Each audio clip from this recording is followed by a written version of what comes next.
Hey, yo, what's up? And thank you for joining this ride. Man, I had a sticky note right here, and it's so windy today. It's a really unpleasant day for a ride, but I honestly just had to get out. It is so windy today that it just instantly disappeared. As soon as I left the neighborhood, bro, that shit was gone. Now, 10 minutes later, I look down, I'm like, where are my notes at? Since I wrote it down, I think I commit some of it from memory. But what I was going to talk about is basically, I've been getting a decent amount of interest on my YouTube videos, right? And I was just wondering, what kind of videos do you want to watch? Because they're probably different from the kind of videos that I want to make. I'll tell you, some of my inspirations are like Brian636, who just basically goes on adventures. He has a hoodie series, highly recommend it. Not really much hoods, even though this is Fayetteville, North Carolina, formerly known as Vietnam. There's not really much like hood areas around here to where you can eat that are really decent or that I'm willing to eat at, so that's probably not the move. Then there's always like the type of content where you go super fast, and I'm not really into that. I'd like to save that for the track because I've personally crashed on public roads and it's not a fun time ever. They're just not set up to go 160 miles an hour for no reason, right? So that's not the type of content I want to make. Just the type of content informing people or of like riding styles and discovering passion for motorcycles. That's really what I've discovered that I like to do. Like recently, John and I went to a Harley Davidson demo event, and at the demo event, I'd say we had fun. I didn't enjoy the bikes themselves, but we still had fun riding and trying new things. You know, he has a Indian Scout bobber, which is obviously nothing like this bike, which is a 2016 BMW S1000RR, designed to go fast on track. I only got it because in the future I'd love to track this bike more, but right now I just don't have the funds for track days because, to be frank, they're freaking expensive, you know? And oh, my tires are so cold. Track days are pricey because you gotta buy new tires, you gotta buy fluids every time, and the track day itself isn't inexpensive either, right? It's something I'd like to go out and get out and do on this bike. This bike has to hold itself back from getting me tickets. Because honestly, like, I've been going 55. I struggle going slow on this bike. I'm gonna be real with you. It is an absolute, it's not what this is designed for. This bike wants to live like up here, right? It wants to live at like, you know, 10k RPM, going 100 miles an hour at like 40 degrees lean angle, you know? And it's just, Fayetteville roads are too bad for that. I mean, look, there's a whole log over there for no reason, right? So you can't really ride it as intended here. So I was looking for like a little bit of a slower bike that still has a suspension feel. Long story short, you know, that's the type of content I'd like to make is informing people of maybe making a more informed decision on what type of bike they want. But I don't want to make motorcycle reviews because honestly, man, nothing's more annoying than somebody telling you their opinion on something, influencing you to not try it out. Because they say, okay, this is bad, that's bad, and 2 reasons is already enough to not, you know, try it out at least. Yeah, I'm just not into that. You know, motorcycle journalism has its place, but it's not for me. Same as car journalism. But, dude, who still smokes in... who still smokes in this year? Whatever, 2024? Yeah. Everything's felt the same since 2019. Anyway, long story short, yeah, I'm not into making journalism videos or like bike reviews. That has its own place, but I would love to be into getting more people riding, especially because you see here, there's like 100 cars at least on this road right now, and not any other bike riders, you know? In Europe, you'd see probably like at least 4 more guys on motorcycles or scooters at least on this road. So I feel like America's missing out a little bit on the bike culture. And then also everybody rides a very short season because everybody gets cold, you know what I'm saying? I'm from Germany, so I don't mind it being a little bit colder out. Like I'll ride, the lowest I'll ride is probably like 45 degrees. The day I bought this bike, coincidentally, was a day where it was that cold. My season's a little bit longer than everybody else's, I'd say, just because I ride for therapeutic value. You know, I ride to get out. Like earlier today, I was sitting in my apartment with nothing to do, And I was just like, dude, I need to leave. I'm getting like cabin fever. All right, so I'm gonna drop off John's headphones again because he, what is going on here? Why is this car just randomly parked over here? Because you randomly forgot him again. Huh? Nah, honestly not. What's weird is when you own a Supersport, people ask you if you're like good at stunting it. And I don't think people like, I mean, there's people that stunt these for sure, but I don't think people get the purpose of like Supersport bikes, which is another one of the things I wanted to talk about because I saw a YouTuber, well, like many YouTubers probably have these type of videos, but this is the first one where I've found like the honest truth about 1000cc and 600cc Supersports, that they're just like, you get these things for the performance, you know, you get them so you can have good suspension front and rear and a 6-axis IMU or something like that on the more expensive ones, like corner ABS, which I don't freaking like ABS particularly to begin with, but this light is so hard to see. But you get them for not just for the fact that they have 200 horsepower. People who really like understand these bikes and understand what they're for, they get them for the performance itself, chassis wise and all this other stuff that bores most people, right? Most people just, they see you on a sport bike, they're like, oh my god, you know, it's so fast, blah blah blah. And yeah, you can do like 160 miles an hour on these things, but the reason I got this is because I had a 2016 Yamaha FZ07, right? And the front suspension, the rear suspension, the brakes on that thing, they're all absolute and utter garbage, right? Well, what you'd expect for like a bike that's around $6,000 or something like that. I got mine for like $4,800 from a guy who just didn't want to ride anymore. So I got a pretty decent deal. I don't think I'm not on the board of like the reason to have the Supersport bike is for the crazy wheelie power or speed or whatever. Like, save that shit for the track, man. It's not good to do that stuff on the road, you know, at least go fast. What I'm not against on the road is stuff like stunting and doing wheelies and stuff like that, you know. That's all good when there's no cars around and you just have an open road, or you're like at an event or a parking lot especially, you know, it's fun. But speed will get you killed so fast, man. It's just ridiculous. I crashed that Yamaha I had, 80 miles an hour on the brakes, right? So that's the last thing I saw on the dash before my head hit the pavement hard enough to black out for a second. And then I woke up while I was still sliding down the road about 200 feet. Speed's ridiculous, man. So, you know, take it real easy on, if you have a Supersport, take it real easy on public roads. Maybe invest in a track day, you know, save up for tires and fluids and stuff for a track day. It's so rough. And then I have permanent knee damage in my left knee now.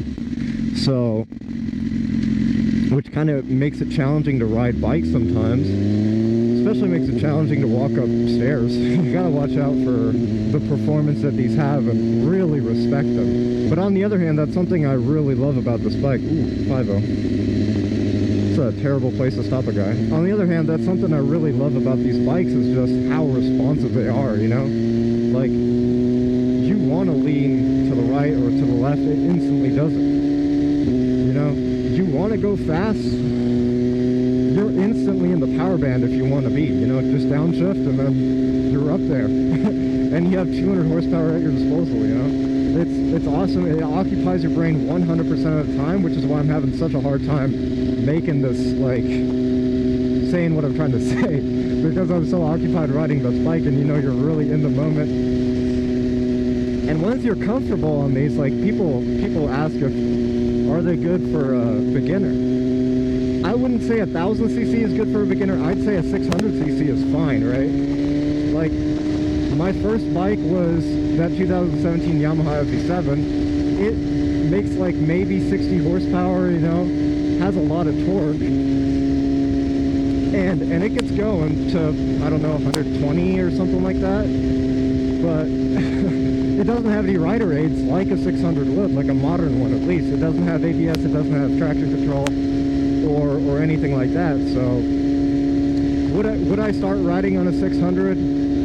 A modern one, yes. An older one, like older than 2018, probably not, because you don't get the rider modes or any of that can kind of carry you and help you be a better rider. But 1000cc is no different, just it has twice the power, you know? And the torque level is much higher as well. I think this has like some 90 foot-pounds of torque.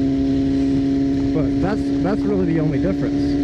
You can think you're going to be responsible, but I'm going to tell you right now, 1000cc, just you twist the throttle a minimal amount. And look, I'm doing 70 in traffic among cars. That's not a good thing to do. Are you going to be responsible?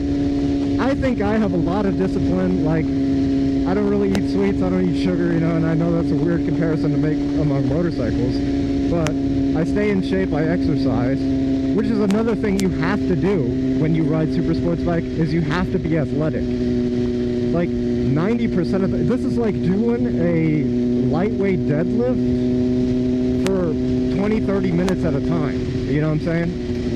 Because your lower back is engaged all the time, just so the suspension can have enough play to balance itself out. You can't upset the suspension on these bikes, you know, or the throttle at all, if you're not riding in like a lighter rider mode, which is like rain mode, you know, or something like that. I have this in sport most of the time because it's like K46's version of dynamic. That's not for everyone. That's why people like riding cruiser bikes. That's why people like riding like Harley Davidson and Indian and stuff like that. And it's what I would look for in a daily rider. You know, I'd much rather a bike that has a lot of torque that can get me to the speed limit fast than a bike that wants to live in a range of 3 times the speed limit. Because first of all, that shit is illegal, and if you get caught, if they can catch you, you know what I'm saying? Which you shouldn't run from the cops, by the way. But if they catch you, then, you know, your license gone. You're probably going to jail. But another thing is that slower bikes, they also have plusher suspension, they have all that, which is not as responsive as I personally need it to be, right? I need to be involved in riding this bike. It's just like why, you know, people like driving stick shift cars. Like, automatic cars are excellent. They're faster. they're usually, nowadays, they're more reliable, you know, because you're not sitting there destroying your clutch when you miss a shift or something. But, you know, that's another thing that with these bikes, they just need involvement, and I love that about them. That's why in the Harley video, I said that Pan America was just putting me to sleep, man, and I meant that. It's just there's nothing involved in riding that bike, you know? Or maybe subconsciously I think there's just nothing involved, but it really is like one of those bikes that like pretty much rides itself, you know what I'm saying?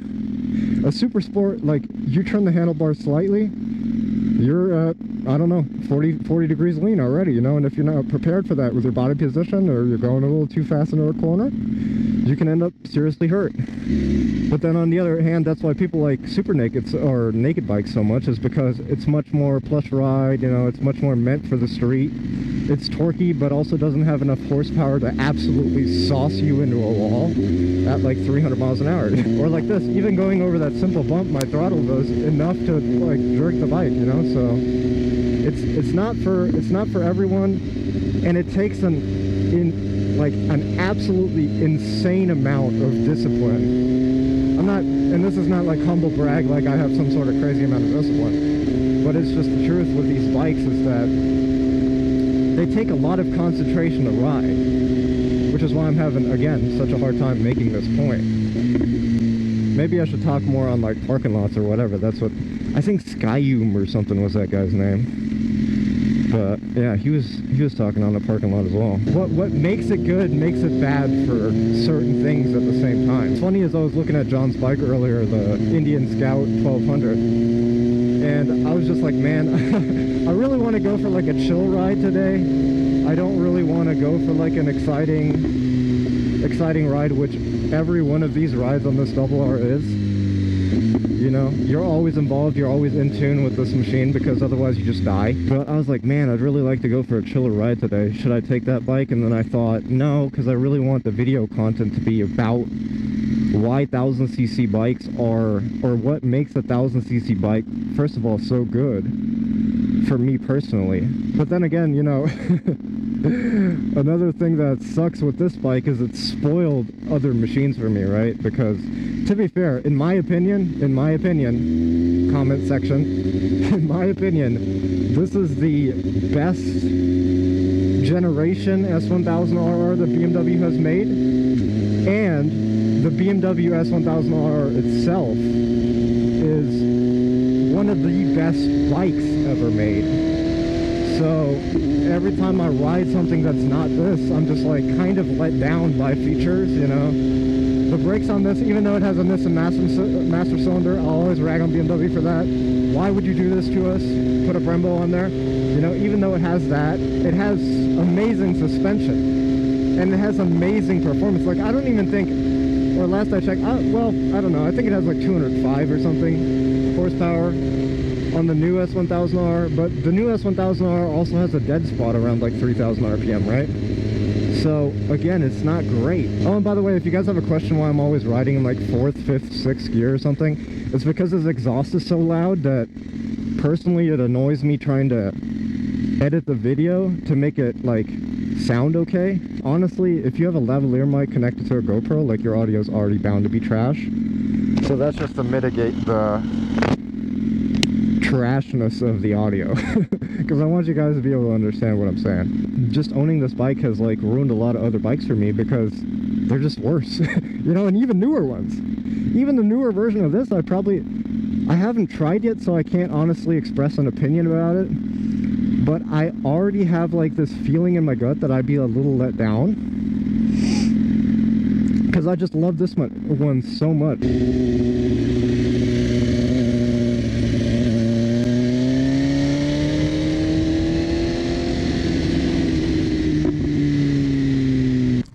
So yeah, so the people at Fort Bragg Harley Davidson here, at least the maintenance guy around the corner, was kind enough to allow some practice laps here on the MSF course, which is something I don't think a lot of people do. Just like low speed maneuvers on some sport bikes. We're gonna hit this track real quick and see how that feels. I just saw the old MSF course guy. Oh, I definitely have too much power for this, I think. Practice some trail braking, you know?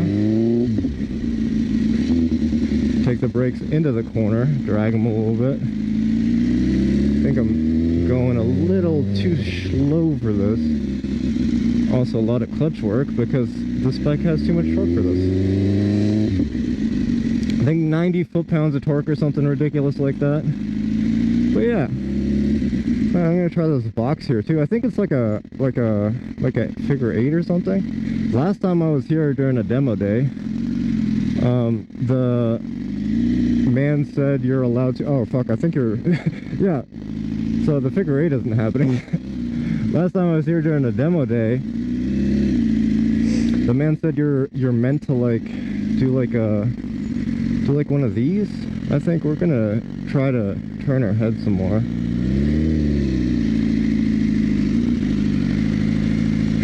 Drag the rear brake. We're a little bit rocky, a little bit lacking the confidence. Yeah, it's hard to turn your head all the way with the GoPro on. So on this track the reverse way.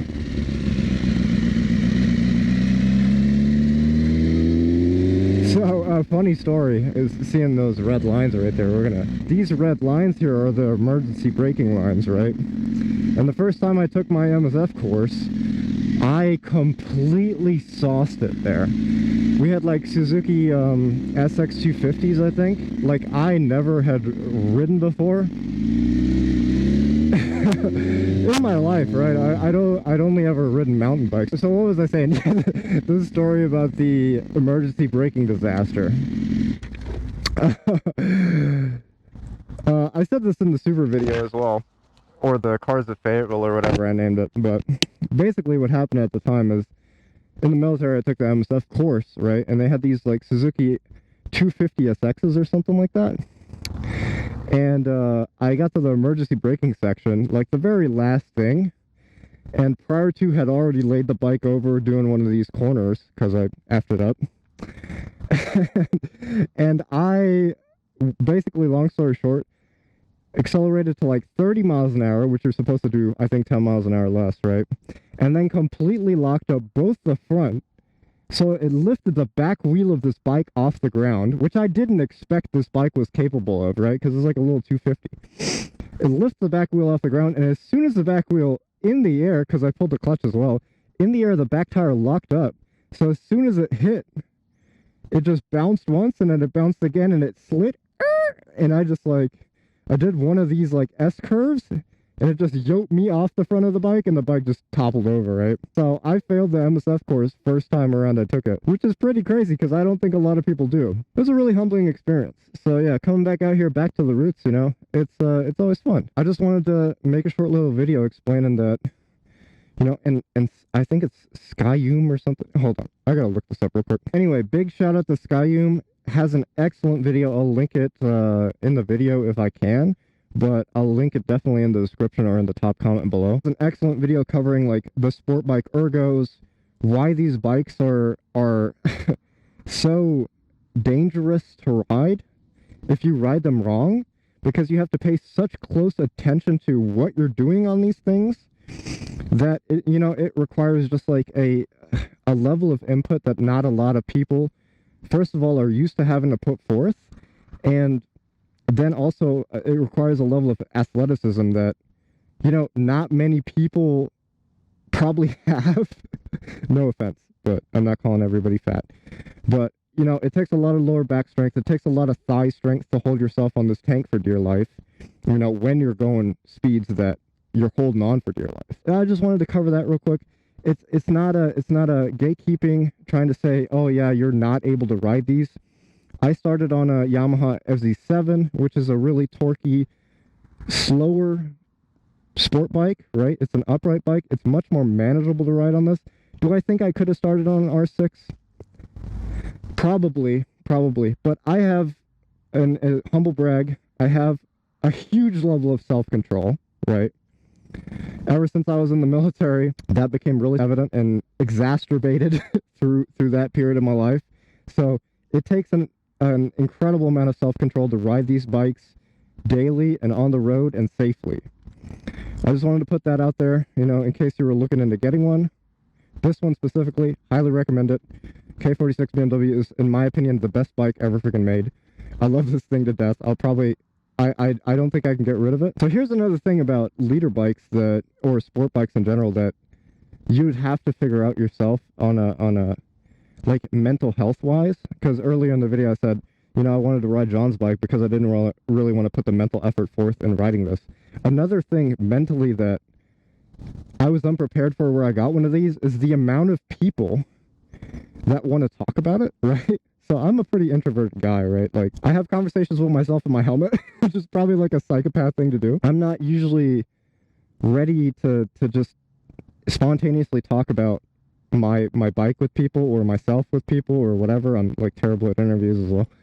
Long story short, if you buy one of these, you shouldn't do it for the clout, but be prepared for the clout that comes with it. You know what I'm saying? So if you're introverted and stuff like that, it's going to give you a lot of practice because a lot of people in traffic will roll down their windows and be like, oh my God, you know, I love your bike, or I've never seen something like that, or you're going to have to talk about... I think this is motorcycling in general. It's not just like riding a Supersport. People love motorcycles because it's a world that they're unfamiliar with, especially here in the United States. You know, it's not like England where every second person rides a scooter or a motorcycle. Just another thing to keep in mind when you have a bike like this is be prepared to talk about it, you know, and it's great that it teaches you how to speak to people if you're not used to that, you know. Thanks so much for watching today. I really appreciate it. Hey, you know, on the videos have been getting a lot of attention. I really love that. My partner John has a soap business, Jam's Lathering Soap. It's linked in the description below. If you want to look into those, highly recommend them. You know, they make you smell super good and feel super great. So you also get 10% off with the coupon code. So show that some love, and I appreciate your time more than anything watching this and listening to me ramble. It means a lot. Please, if you enjoyed the video, like. If not, you can always dislike. Honestly, that helps out too, because it's video engagement, and it also, you know, you probably will get shown less videos like this. And then another thing is, please let me know down below in the comment section what you enjoyed, if you did. And if you have any more questions or anything about K46 BMWs or 1000cc sport bikes, and why you would get one, why you wouldn't get one, please please comment, because I don't have enough comments right now to where I can actually respond to people. Still. Awesome. Thanks so much for watching. See ya.